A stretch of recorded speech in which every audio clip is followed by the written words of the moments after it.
بسم الله الرحمن الرحيم حامدا لله عز وجل سبحانه وتعالى ومصليا ومسلما على رسول الله وعلى آله الكرام وصحبه العظام اجمعین وبعد. حضرات، علماء کرام،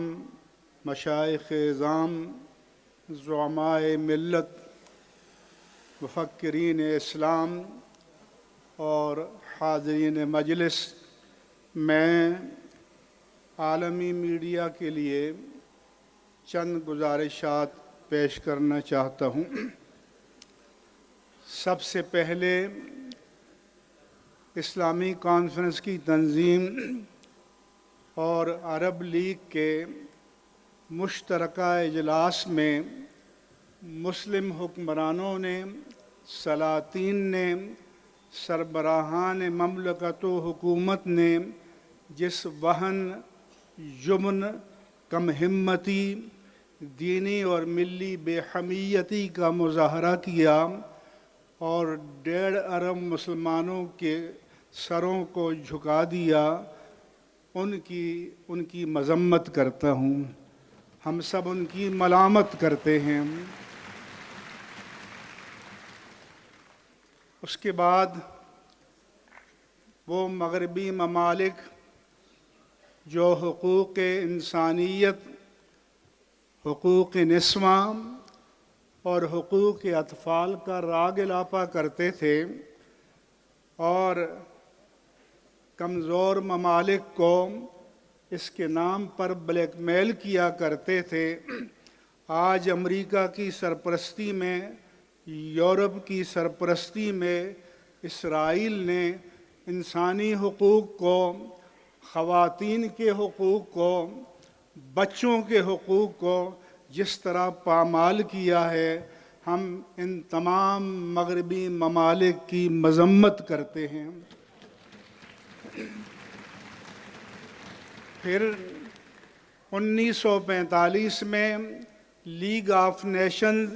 یا مجلس اقوام کی ناکامی کے بعد اقوام متحدہ وجود میں آئی. اس کے 2 ادارے اہم تھے، جنرل اسمبلی اور سیکیورٹی کونسل. جنرل اسمبلی بے اختیار ڈیبیٹنگ کلب بن کر رہا اور سیکیورٹی کونسل کے پاس ایگزیکٹو اختیارات تھے، لیکن دنیا کے 193 ممالک کے مقابلے میں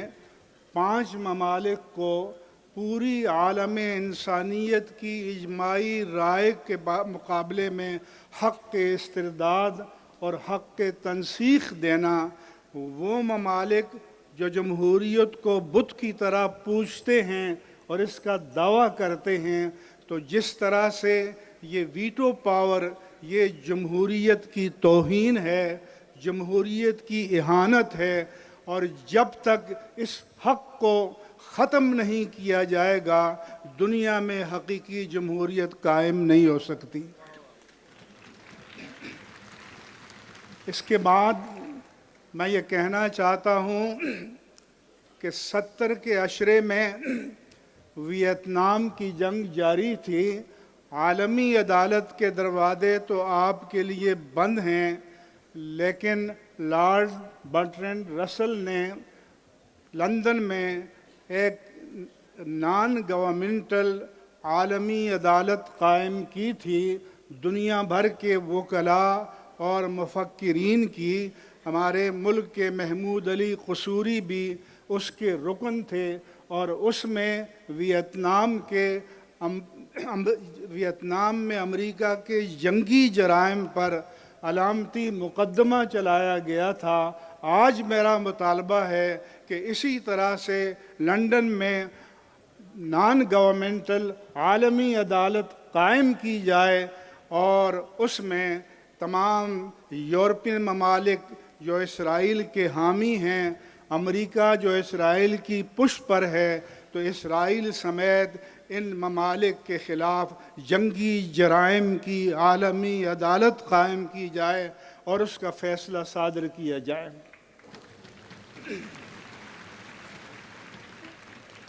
اس کے ساتھ ساتھ میرا یہ بھی مطالبہ ہے ان تمام قائدین سے کہ بم پھینکنا اور راکٹ پھینکنا یہ دعوے تو بعد کی بات ہے، لیکن کم از کم غزہ میں موبائل ہاسپیٹل کا کارواں روانہ کیا جائے اور رضاکار ڈاکٹروں کی جماعت روانہ کی جائے، اور تاکہ وہاں کے تمام ہاسپیٹل کا اسٹرکچر تباہ و برباد کر دیا گیا ہے، اور مسلم زعماء اور قائدین اس کی قیادت کریں تاکہ عالم انسانیت کو پتہ چلے کہ ان کے دل میں مظلوموں کا دکھ اور درد موجود ہے۔ تو ہمیں ان دکھوں اور اس درد کا ذکر کرنے کے ساتھ ساتھ اپنی اپنی بساط اور اپنی اپنی وسعت کے مطابق ان کی تلافی کا بھی کوئی نہ کوئی انتظام کرنا چاہیے۔ اس طرح کا کوئی اجتماعی انتظام اب تک سامنے نہیں آیا، اور یہاں پر میں جو قرارداد ہے اس میں اپنے جذبات کو شامل کرتا ہوں کہ موبائل ہاسپیٹلز کا ایک بہت بڑا کانوائے مصر کے راستے سے فلسطین کے مسلمانوں کے لیے روانہ کیا جائے اور ڈاکٹروں کی جماعت وہاں پر جائے تاکہ عالم انسانیت کو پیغام ملے کہ مسلمانوں کے دلوں میں ان کا دکھ اور درد موجود ہے۔ اسی طرح سے یہاں جو ہم قراردادیں پاس کر رہے ہیں، یہ بھی حکمت عملی بنائی جائے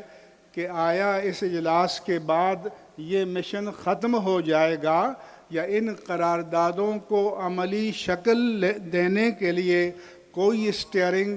کمیٹی، کوئی باقاعدہ ایک متحرک تنظیم قائم کی جائے تاکہ لوگوں کو پتہ چلے کہ یہ اجلاس 57 مسلم ممالک کے حکمرانوں کی طرح نشستند گفتند برخاستند والا اجلاس نہیں ہے، بلکہ اس کے پیچھے اہل ایمان کا عزم اور عزیمت اور دانش اور جد و جہد اور فکر کار فرما ہے۔ اس لیے اس کے نتائج سامنے آنے چاہیے،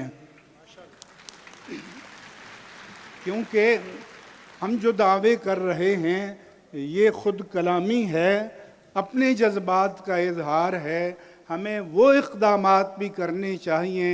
کہ جو برسر زمین جو کچھ ہو رہا ہے اور جن کے ساتھ ہو رہا ہے ان کے دکھوں کے ازالے کی کوئی عملی صورت بھی ہونی چاہیے۔ اور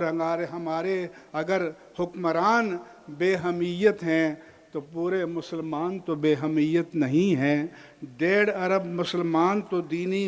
اور ملی حمیت سے محروم نہیں ہیں، لہذا اس کے لیے حکومتوں کی سطح سے نکل کر عوامی سطح پر کوئی نہ کوئی عملی شکل ہونی چاہیے اور باقاعدہ کارواں پاکستان سے روانہ ہونا چاہیے اور تمام مسلم ممالک سے روانہ ہونا چاہیے۔ دنیا میں اس سے پہلے جہاں جہاں سانحات آئے وہاں ڈاکٹرز وداؤٹ بارڈرز اور جرنلسٹ وداؤٹ بارڈرز وہ عمل میں آئے، لیکن فلسطین کے مسلمانوں اور مظلومین کی مدد کے لیے ہمیں ڈاکٹرز وداؤٹ بارڈرز اور جرنلسٹ وداؤٹ بارڈرز کا کوئی وجود اور کوئی عملی شکل نہیں آئی۔ تو اگر دنیا کے ڈاکٹر ان کا ضمیر مر چکا ہے تو پھر ہمیں دنیا کے ضمیر کو زندہ کرنے کے لیے کوئی علامتی تحریک پیش کرنی چاہیے۔ اسی طرح سے پوپ فرانسس نے جو عیسائیوں کے سب سے بڑے فرقے کیتھولک کا مذہبی سربراہ ہے، اس نے جنگ بندی کا مطالبہ تو کیا ہے۔ میں پوپ فرانسس سے مطالبہ کرتا ہوں کہ دنیائے مسیحیت نے یہودیت کی پشت پر کھڑے ہو کر اس تاریخ کا بہت بڑا ظلم ڈھایا ہے، تو ان جرائم اور ان جنگی نقصانات کی تلافی کے لیے